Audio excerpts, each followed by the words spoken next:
आज KRG garden में रासेश्वरी देवी द्वारा प्रवचन में पहले दिन काफ़ी श्रोताओं की संख्या उपस्थित रही। इससे पूर्व दीप प्रज्वलन कर माल्यार्पण किया गया। इसके पश्चात प्रवचन प्रारंभ हुआ। प्रवचन में रासेश्वरी देवी ने बताया कि वेद हमें अंधकार से प्रकाश की ओर ले जाते हैं, मृत्यु से अमृत की ओर ले जाते हैं, और ऐसे कई उदाहरणों से उन्होंने समझाया कि जीवन में भक्ति मार्ग से ईश्वर को पाया जा सकता है। आप भी कल KRG गार्डन में 7:30 बजे आइए, जो कि 9:30 बजे तक चलेगा। मैं RM न्यूज मुकेश पारासर, फतेहनगर।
इनके बारे में क्या कहें। हम जब आए फतेहनगर, यही हमारा प्रेरणा के स्रोत है नितिन जी, उनसे लिए और उनका प्रेरणा और सहयोग से आज हम लोग सब लोग एकत्रित हुए हैं।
नितिन जी वो उनके मानता है वो छोटे इसलिए बड़े को आग्रह करते हैं।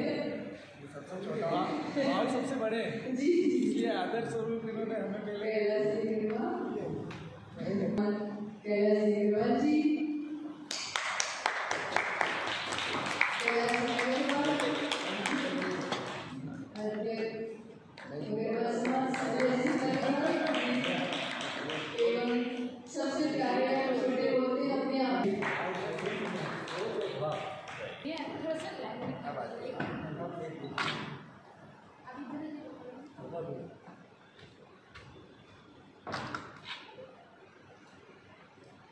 तिथि को बहुत सुंदर यही सम्मान सामरिया से जय।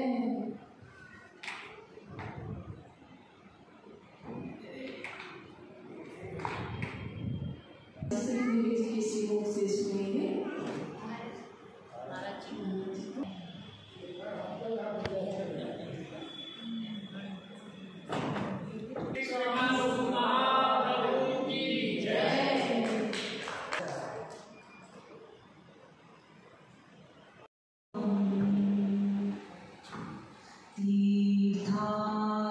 सारी बुक्स कितना पढ़ेंगे और हमारी तो एक ही होली बुक है, लेकिन जो ऐसा बोलते हैं उन्हें कृपया जाकर आप ये समझाइए कि उनकी जो होली बुक है वो एक और सीमित है, बिकॉज दैट इज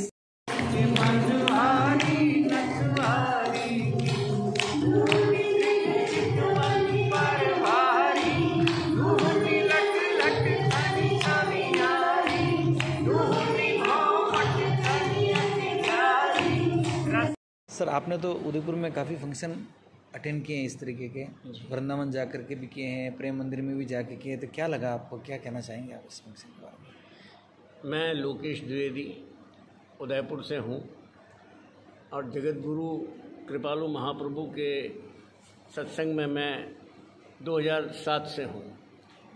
साक्षात दर्शन हुए हैं हमें इनकी मुखारबिंद से हमको जो सुनने को मिला है वो इतना अलौकिक है, अद्वितीय है कि विश्व में इसका दूसरा कोई सानी है नहीं। क्या बात। कई शंकराचार्य हुए हैं, सब कुछ लोगों ने कहा है, लेकिन ये जगत गुरुत्तम है।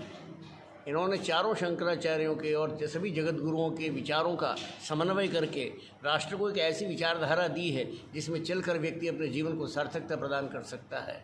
एक एक वाक्य इनका, एक एक वचन इनका ऐसा अलौकिक है, यदि व्यक्ति उस शब्द में ढूंढे और डूबे तो उसे लगेगा कि वाकई शब्द की महिमा क्या है। शब्द एक ऐसी चीज़ है, हर अक्षर आप जानते हो धातु से बनता है, और जब दो धातुएं टकराती तो एक नाद होता है। जब वो नाद होगा तो उस नाद का जो सही अर्थ है उस शब्द का, वो उस नाद में परिलक्षित होगा कि इस शब्द का आध्यात्मिक अर्थ क्या है, राजनीतिक अर्थ क्या है, सामाजिक अर्थ क्या है, वैचारिक अर्थ क्या है। इन सारे शब्दों को इस महाप्रभु ने जितनी विलक्षणता से अपने पदों और कीर्तनों में गाया है, कोई सानी नहीं। काशी विद्वत परिषद के 500 मूर्धन्य विद्वानों ने जब इनका परीक्षा ली और इनसे साक्षात्कार किया, वे दंग रह गए इनको सुनकर के कि अरे यार कैसी अलौकिक प्रतिभा है ये। क्योंकि उस विद्वत परिषद में कोई यजुर्वेद का ज्ञाता था, कोई सामवेद का ज्ञाता था, कोई पुराणों का ज्ञाता था, उपनिषदों का ज्ञाता था, महाभारत का ज्ञाता था, भागवत का ज्ञाता था। ऐसे सारे ज्ञाताओं ने जब अपने अपने प्रश्न रखे, इन्होंने सबके प्रश्नों का उत्तर दिया। 9 दिन तक लगातार 9-9 घंटे तक इन्होंने प्रवचन किया और अंत में इन्होंने 9 प्रश्न रखे जिनका उत्तर कोई नहीं दे सका। अंत में इन्होंने ही अपनी सामासिक संस्कृत के अंदर उन सारे प्रश्नों का जो विलक्षण उत्तर दिया, वे सारे अभिभूत हो गए। राजनारायण जी जो वहाँ के प्रमुख साक्षात्कार करने वाले थे, वो कहते हम किसी को ऐसे साधारण तरीके से मानते नहीं हैं, लेकिन ये जगत गुरु तो अपने आप में अलौकिक है। इसकी कोई मतलब वो दे नहीं सकते हम परिभाषा की एक ऐसी हस्ती है। तो उन्होंने इन्हें जगत गुरुत्तम की उपाधि से अलंकृत किया। फतेहनगर की सनातन प्रेमी जनता को आप क्या कहना चाहेंगे? फतेहनगर की सनातन प्रेमी जनता से मेरा यही आग्रह है कि विगत 10 दिनों से हमारे प्रचारक जगह जगह घूम करके आपको इस कार्यक्रम में आने का आह्वान कर रहे हैं। आप लोग पधारें और सुने, और जब सुनेंगे तो आपका जीवन ऐसा हो जाएगा कि वाकई में ये है हमारा जीवन। इस मायावी संसार के इन बंधनों में कुछ नहीं रखा है। जीवन की पारदर्शिता और जीवन कहीं है तो केवल यहाँ पर है। क्या एक व्यापारी ग्रस्त जीवन में ईश्वर की खोज कर सकता है? बिल्कुल कर सकता है। गुरुवर कहते हैं कि आप अपना कर्म जो कर रहे हो वो करते रहो, लेकिन क्षण प्रतिक्षण मेरे को अपने मानस पटल में रखो। यानी नारायण यदि आपके अंदर विराजमान हैं और जो कुछ भी कर रहे हो उसमें जैसे ही गलत हो तत्काल उनसे पूछिए, वे आपको सही मार्गदर्शन देंगे, आपका काम भी सही चलेगा और आपका जीवन भी सार्थक होगा। आप इस मेवाड़ की धरती में हैं, यहाँ एक मीराबाई नाम की शख्सियत हुई है जिन्होंने पद घुंघरू बांध मीरा नाची थी, उनको अहोभाव का आविर्भाव हुआ था, इस बारे में क्या कहें? भाई मीना और राधा में ये है कि कृष्ण ने राधा से प्रेम किया, कृष्ण का तन राधा को मिला और मीरा ने कृष्ण का मन पाया। कृष्ण ने राधा को गाया और मीरा ने आकर के कृष्ण को गाया। ऐसी कई पंक्तियां हैं लेकिन मुझे उसकी स्मृति नहीं। लेकिन जो कुछ राधा ने किया उसका कर्ज किसी ने चुकाया तो वो मीरा ने चुकाया, और अंत में यही हुआ कि वो साक्षात इनके शरीर में समर्पित हो गई। ये थे आरएम न्यूज़ के साथ दिवेश जी उदयपुर से। ऐसे कई वक्ताओं से हम आपकी बात करेंगे। मैं आरएम न्यूज़ मुकेश पारासर, फतेहनगर।